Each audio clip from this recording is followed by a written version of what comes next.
Hi friends, అందరు ఎలా ఉన్నారు? నేనైతే బాగున్నాను. అందరు బాగుండాలి, అందులో నేను ఉండాలని అనుకుంటానండి. ఈరోజు మనం పొట్లకాయ కర్రీ అయితే చేస్తున్నామండి, ఫ్రై టైప్. ఇది సైడ్ డిష్ లాగా బాగుంటుందండి, టేస్ట్ కూడా, హెల్త్ కూడా చాలా మంచిదండి. ఇలా పొట్లకాయని పొడుగు దాన్ని కట్ చేసుకొని పైన పొట్టంతా పీల్ ఆఫ్ చేయాలండి. ఇలా పీలర్తో పీల్ ఆఫ్ చేసేసుకొని మనం చిన్న చిన్న పీసెస్ లాగా కట్ చేసుకోవాలండి. లోపల గింజలు ఉంటాయి, ఒక్కొక్కసారి ఇందులో పురుగులు కూడా ఉంటాయండి, చెక్ చేసుకోవాలి. ఇలా సన్నగా చిన్న చిన్న పీసెస్ లాగా కట్ చేసుకుందామండి.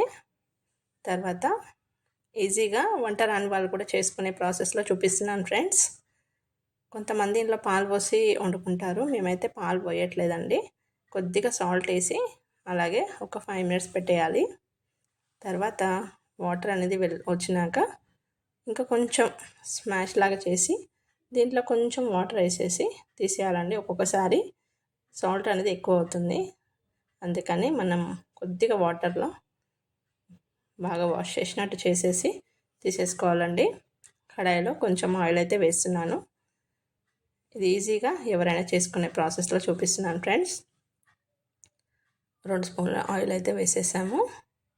తర్వాత ఇలా శనగపప్పు, కొంచెం మినప్పప్పు వేసామండి. దీంతో టేస్ట్ అనేది చాలా బాగుంటుందండి ఫ్రైకి. కొంచెం ఫ్రై అయినాక ఇందులోనే మనం జీలకర్ర ఆవాలను కూడా వేసుకోవాలండి. కొంచెం ఫ్రై అవ్వనిద్దాం.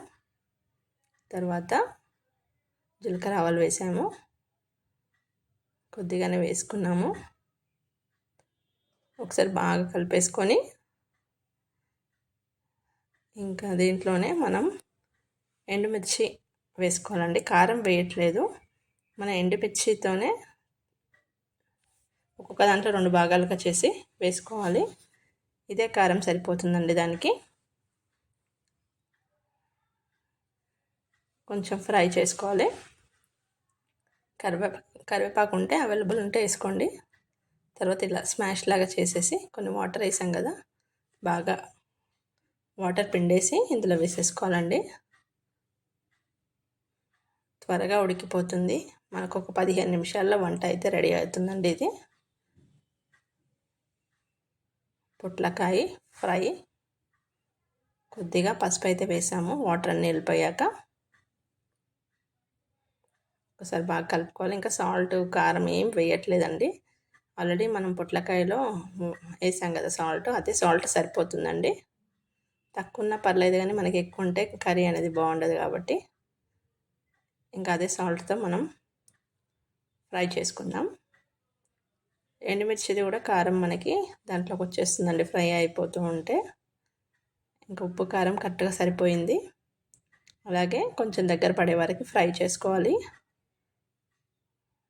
ఇలా మొత్తం ఫ్రై చేసుకుంటూ మధ్య మధ్యలో కలుపుకుంటూ ఒక 5-10 మినిట్స్ పొయ్యి మీద స్టవ్ మీద పెట్టేసేయాలండి.